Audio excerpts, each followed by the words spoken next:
Good morning, everybody, and welcome to the Christabelle Spiritualist Church here in beautiful Cherry Valley, Illinois. Deb, if you would like to do the honors of ringing the bell to make this an official church service.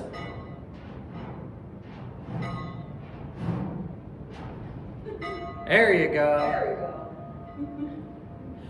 Good morning, and it's good to see you all here today. Now, before we go any further, if you could please put your phone on silent or at the very least put it on vibrate. And due to the COVID situation that we have, we are not going to be singing just yet, but we will be playing our hymns and everything, so you can follow along in your hymnal. But the way things are going with COVID and with the mitigation and all that, honestly, I have a feeling it won't be real long and we'll be able to sing again. So I'm looking forward to that. There's not enough music in here. Before I go any further and before we officially begin with their invocation and with our declaration of principles, we do have quite a few announcements to share. So please bear with me. This is the boring part of our service, but we'll get through it quickly. First, of course, please visit our Facebook page and our church website for any upcoming events. If you'd like to be kept in the loop on all the goings-on around church, you can either click on our upcoming events link on the website. You can send us a Facebook message or email the church. We also have an email list so that you can keep up on all that stuff. Generally, I only send about one email a week, so I try not to inundate everybody. Until we are able to begin our pre-church healing service, which is hopefully going to be sometime in the next month, we're going to be continuing to have a bit of an abbreviated portion to our healing church service, and we will not be doing the hands-on healing just yet. Please stay tuned though, because that is coming up soon. After church on February 28th, I will be having an orientation for anybody who is interested in working on the platform here. That includes anyone who will be providing sermons or spirit greetings. This also includes anyone who is interested in performing healing services before church. This is mandatory for anyone who wishes to represent the church in a public capacity, even if you have worked the platform in the past. I really do feel that this is good for us to have a refresher on platform etiquette. March 7th, after church, we'll be having a workshop on spiritualist healing. And this is also necessary for anyone who is interested in performing the spiritualist healing prior to church services on Sundays. We're asking for anyone who is interested in volunteering for the healing time, feel free to come talk to me after church, or you can send me a message on Facebook. Wednesday, March 10th, that will be our next Wednesday evening spirit greeting. And everyone in attendance receives a reading those nights. We'll be starting at 6:30 p.m. and we'll go until everyone is read. The cost for that event is $20 per person. And in the next few weeks, I will be talking to someone about starting an adult lyceum class again, which, again, now that COVID's kind of on its way out, we'll be able to do some of these things again. So I'm looking forward to that. And we are always looking for volunteers, not just for during church services, but even to help with the grounds, to help with a lot of the things that really need to be done.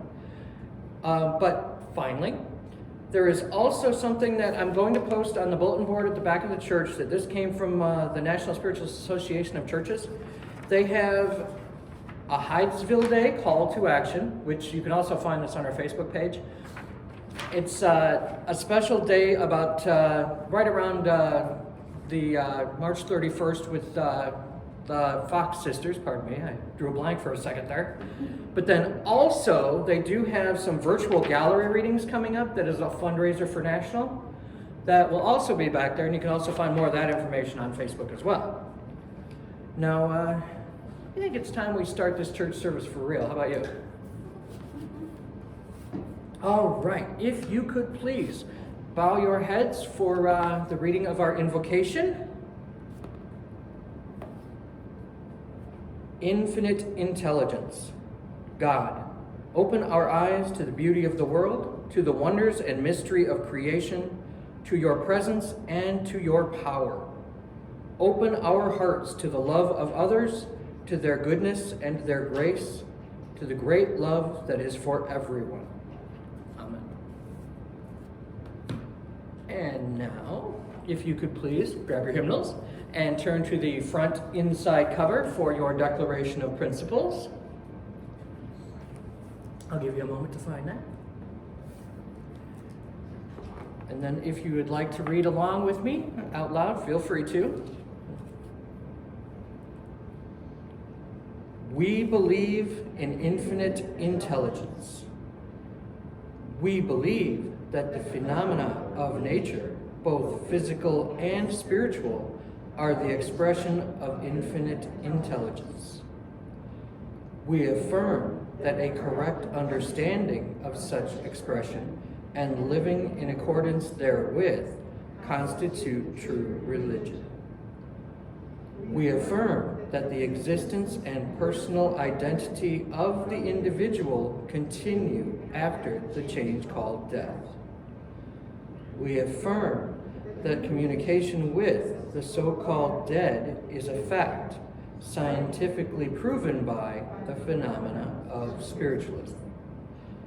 We believe that the highest morality is contained in the Golden Rule.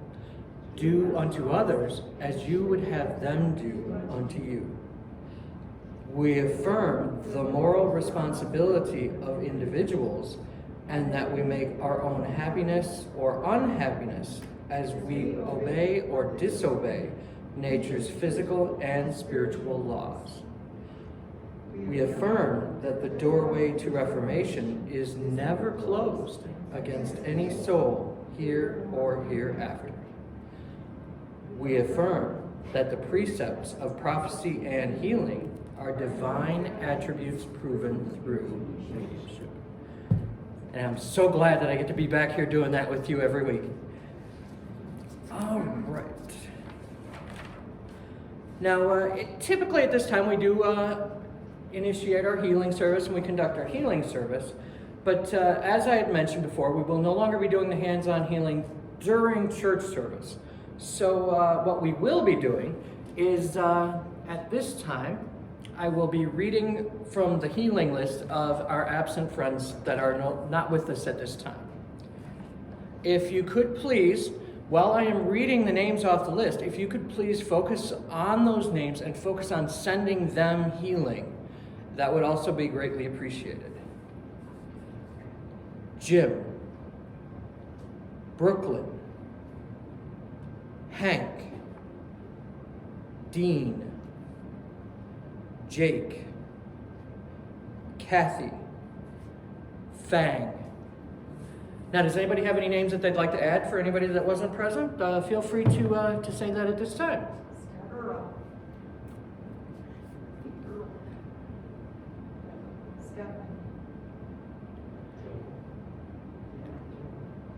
All right, now at this time we will be playing our healing hymn. Now, as I said, we will not be singing just yet, but if you'd like to turn to page 6 in your hymnals, feel free to follow along.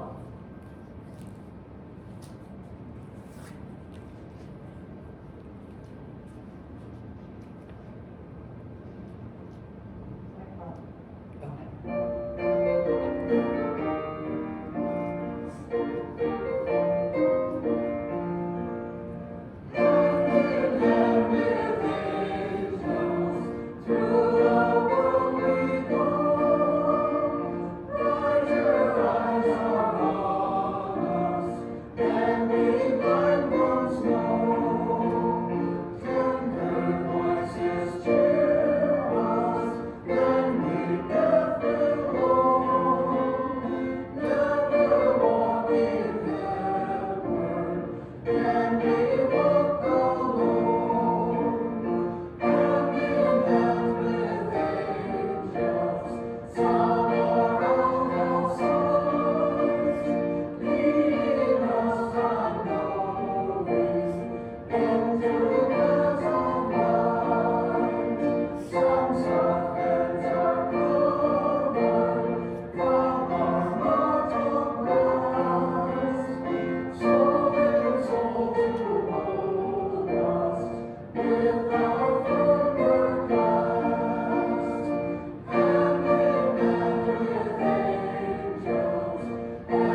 Now, if you could please turn your hymnals to the back cover, we will recite aloud the prayer for spiritualist healing.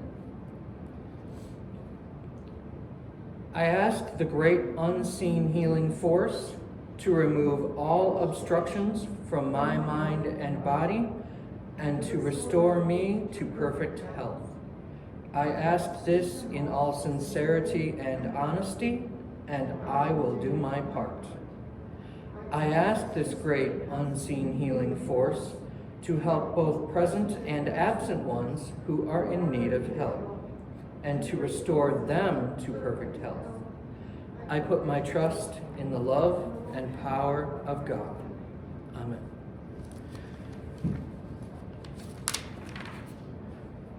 Pardon me a moment, I need to get a drink. The commercial portion of our service, these lovely tumblers are available through the NSAC website or through Facebook. They work great. All right. Your sermon today will be presented by yours truly. I know you're shocked by that because I'm never up here, but it's great to see you all here today. Hopefully everyone is doing well and keeping warm. It is starting to warm up in the chapel, which is kind of nice. So how is everybody doing today? Everybody doing okay? Yeah, okay. Hanging in there? Tired. I can relate to that. So last week we talked, virtually anyway, all about love and how it equates to the spiritualist triune of the body, the mind, and the spirit. You know, all well safely snuggled into our virtual congregation locations because, it was a little bit cold and snowy last week. This week, I thought we'd go in a completely different direction. Last week, we talked about love. This week, let's talk fear. I know that it is a subject that, quite honestly, most people are kind of afraid to talk about. However, as spiritualists, we do know that President Franklin Roosevelt, he really was onto something when he said that the only thing we have to fear is fear itself. But why should we even be afraid of fear? For what purpose would we be afraid? And maybe that is a better question, is actually, what is fear? And this is another one of those terms that can cover so much ground that it can be kind of difficult to quantify.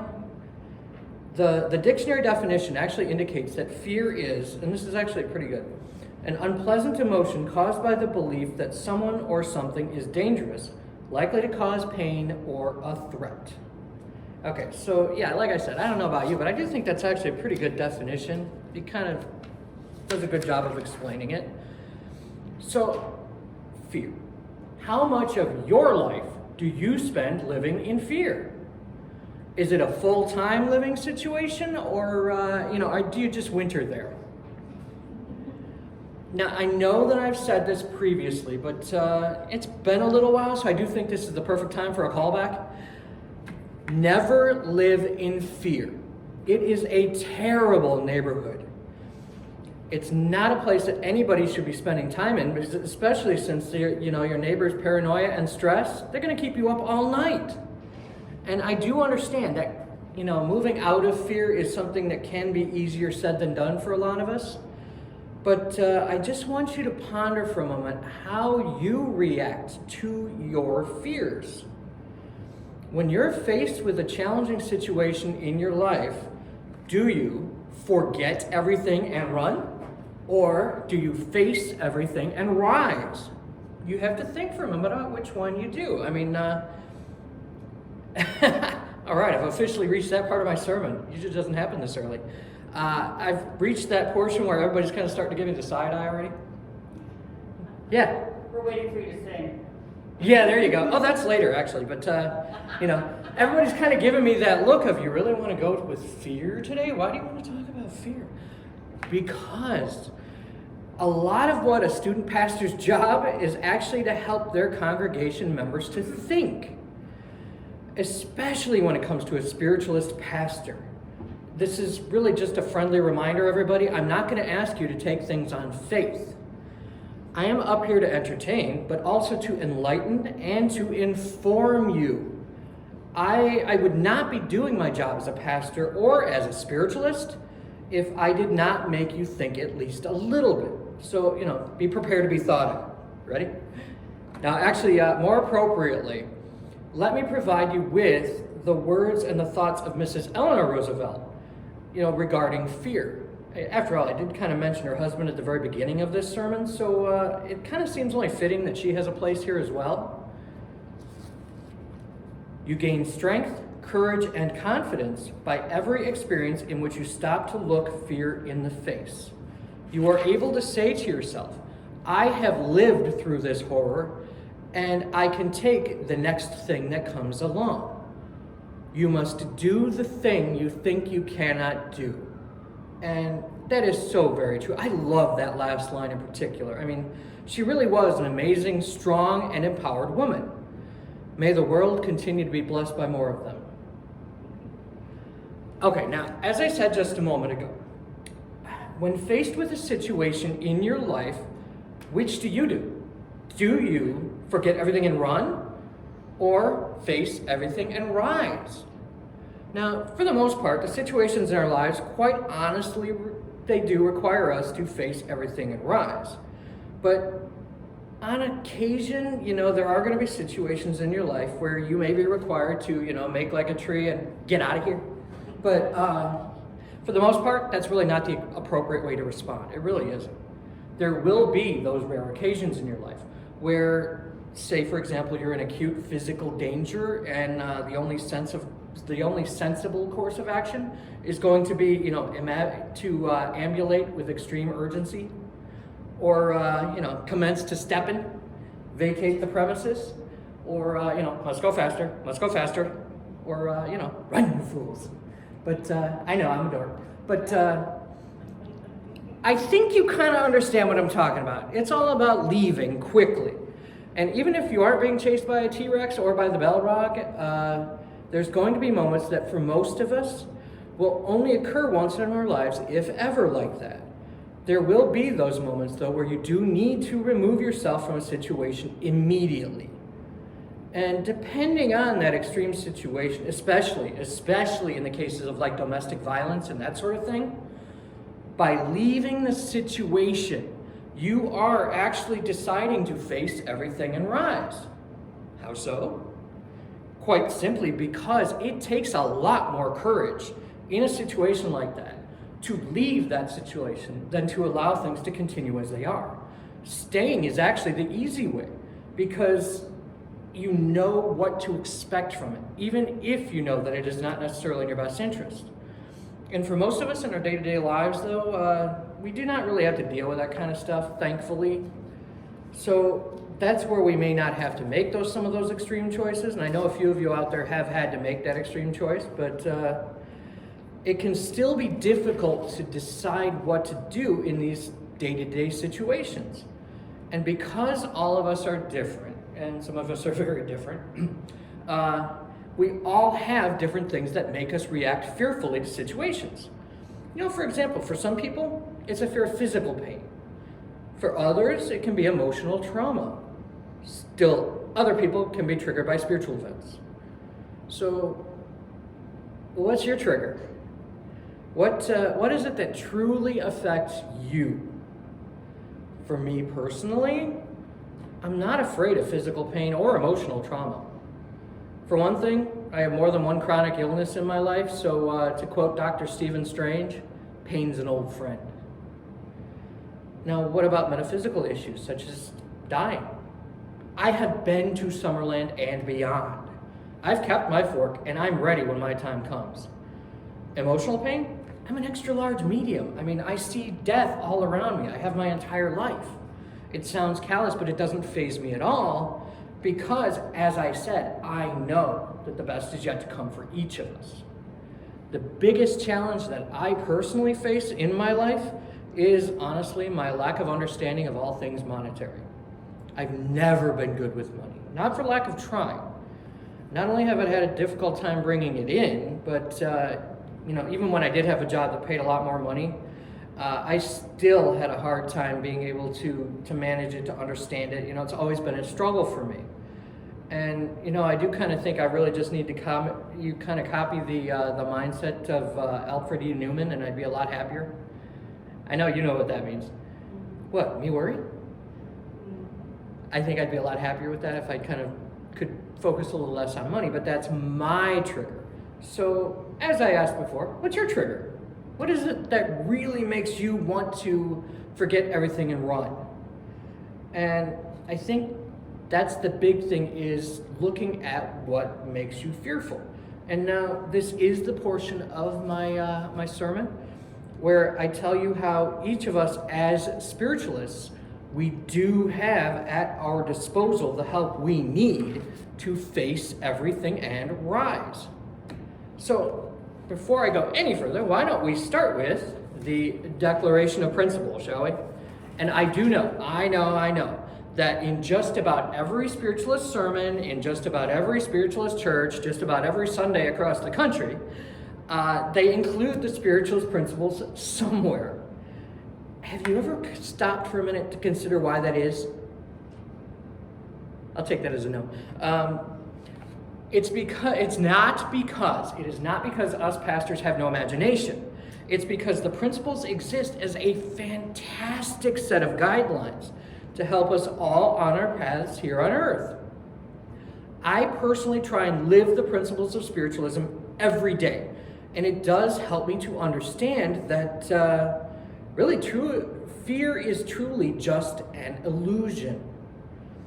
It is just a response to the unknown. People tend to fear what they don't know.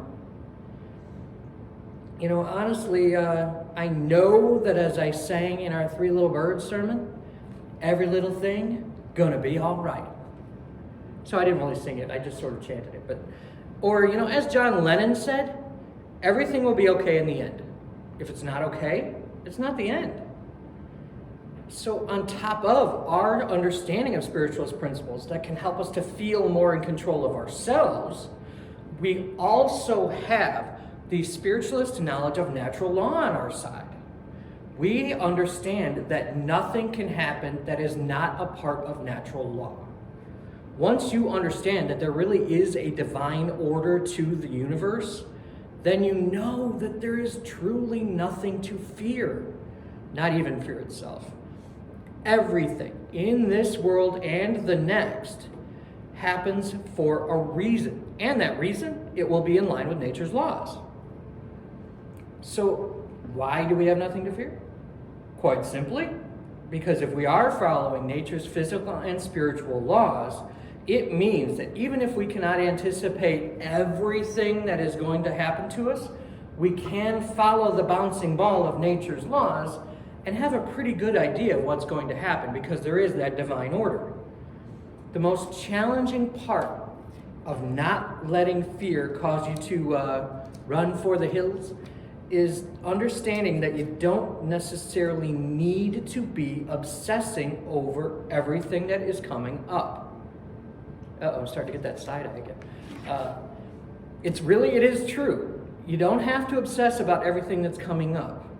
As spiritualists, we know that by living in the moment and focusing on where we are right now and not obsessing over what is to come, we'll be much less fearful about what is to come. I mean, be honest out there. I'm just curious. How many of you, as I've been speaking, have started already planning your day ahead? How many of you are thinking ahead to where you're going? Yeah. That's what I'm talking about. We all tend to want to live in the future, but if we're so far of where we're going that we aren't paying attention in the moment, we tend to miss the nuance. We miss the most important things. So while it is perfectly wonderful to be mindful of where you're going and what potentials you have coming up, it is never a positive thing to try and live in the future. It's just not healthy. Much like trying to live in the past, if you are spending too much of your time trying to live in the future, you miss the now, which I know I said a minute ago, but if you are living in the now, then you will catch so much more. If you're spending all your time in the future, you're missing everything going on. Let go of that fear of not being in control. It's just an illusion anyhow. It really is. One of my favorite phrases sums that mindset of letting go up perfectly. Relax. Nothing is under control. And I know it drives you nuts when I say that. Except, of course, how we react to everything. That's where our power is. And I know it's easy for me to stand up here and tell you that the only thing we have to fear is running out of beer, but we really do not have anything at all to fear. It really will be okay in the end. That is not me asking you to take things on faith. That is me asking you to look at your own lives as an example. Now, I'm actually going to share something with you that is, it's called a Litany against Fear. I'm going to share this with you, and it actually comes from the novel Dune, which was written by a gentleman named Frank Herbert. I actually like some of the looks I got from a few of you right now. I think some of you know where I'm going with this already, and the rest of you looked at me like I'm crazy, but bear with me for just a second. This is kind of a mantra, which is something that can help you out, but I think it's very dramatic, and I really like this, so I think it'll help.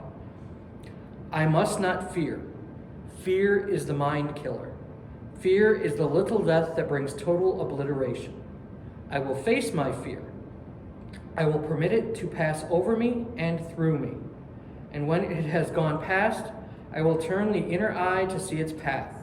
Where the fear has gone, there will be nothing. Only I will remain.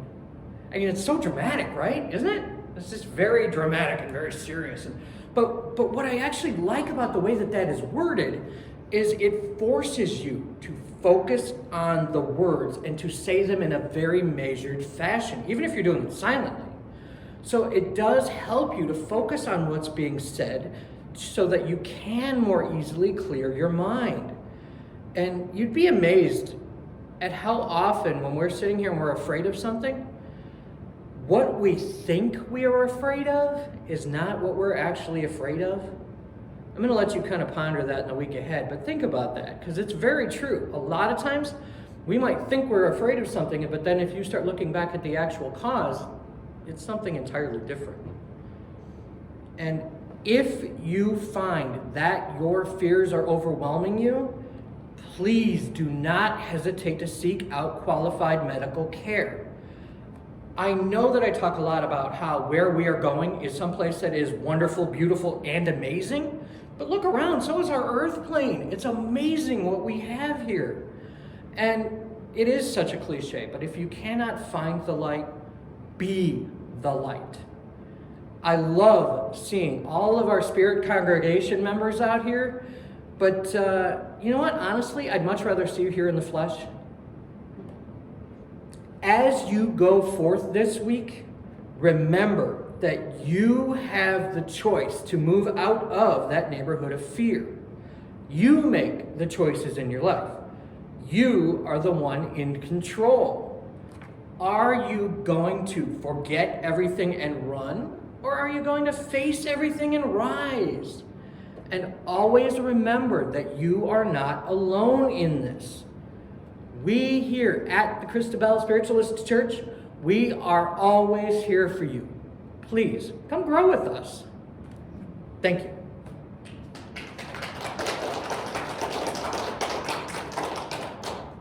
Now, at this time, I ask that our usher please come forward for the collection of the offering. And for those of you here, as well as in our virtual congregation, if you would like to add to our virtual offering plate, you can find that linked below this sermon, or on our church's Facebook page, or as well as on our church's website. There is a link to the virtual offering plate there, and we do greatly appreciate anything that you can do to help us out. We do have quite the propane bill to take care of because it has been cold, so anything that you can provide would be greatly appreciated. Now, let us bow our heads in prayer. Infinite Spirit, we give thanks for these gifts so generously given. Without these gifts, we cannot grow. We ask a blessing for what is shared with us today and a special blessing for the givers. May they continue seeing the law of abundance in their lives. We dedicate these gifts to the future of our church and to spiritualism. Amen.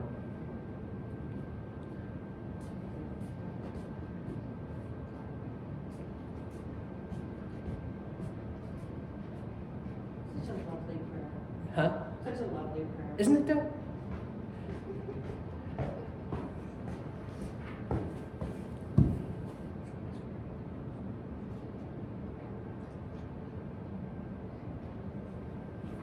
Thank you, John.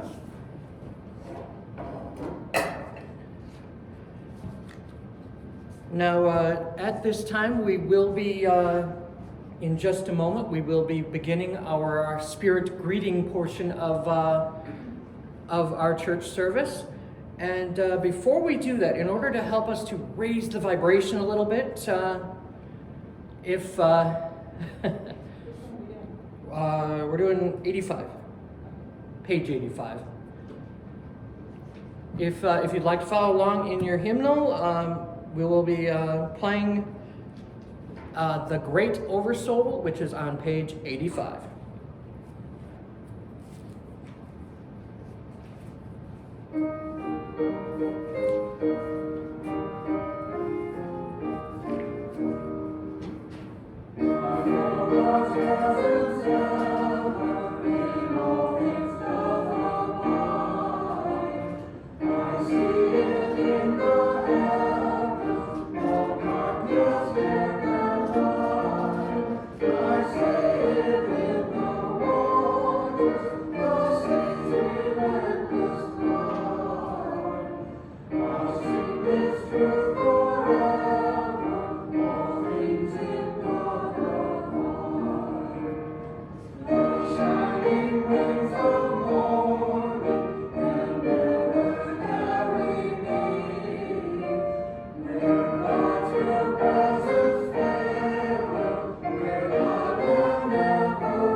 Okay, at this time, please bow your heads for our closing benediction.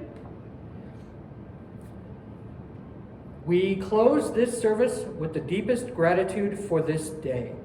We ask a blessing on all who have taken time to join us today. May we be ever learning, ever moving forward beyond the errors of the past, and knowing that we have an endless supply of new beginnings. Amen. And this officially concludes our Christabelle Spiritualist Church service for today. Thank you all, and have a wonderful week ahead. You too. You too.